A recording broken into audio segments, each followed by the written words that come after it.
Assalamualaikum. Okey. Hari ni kalau ikut kan nak cerita pasal AX, tapi hari ni aku buat skuter aku Avantis. Yang sebelum ni video aku cakap rutin pergi kerja kan ni Avantis. Dah skuter ni. Motor ni lah aku selalu bawa pergi daily ke Pekan, Tapah, pergi kerja.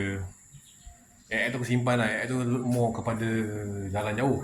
Jalan jauh. Motor ni skuter Avantis yang korang tengok ni, motor ni lebih kepada aku buat kerja.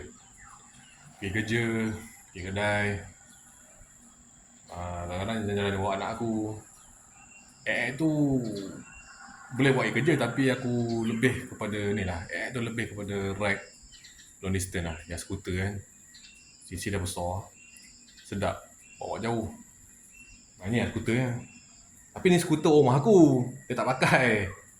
Dia pun dah kerja, dia kerja jauh sikit lah. Kalau dekat mungkin dah pakai skuter, jimat sikit. Yalah zaman sekarang keras kan, orang kata nak jimat. Tapi dia pun dah boleh buat kereta, tak apalah. Tu pelan pada dia lah. Tak ada apa aku nak urai pun, sebab aku tu ingat nak buat vlog pasal AX, tapi tu AX aku simpan.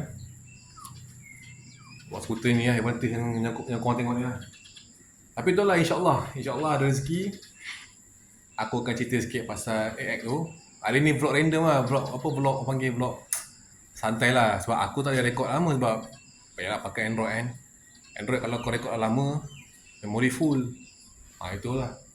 InsyaAllah ada rezeki. Tengok kat taman ke, tempat kerja ke, aku akan review pasal AX tu. Motor AX yang pakai lah. Sekarang ni vlog santai lah.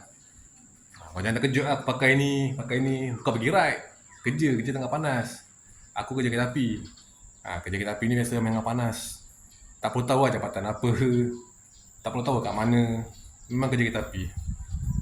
Ni motor dia, Avantis. Yang kau nampak ni lah, Avantis. Tak tahu kau nampak tak kan.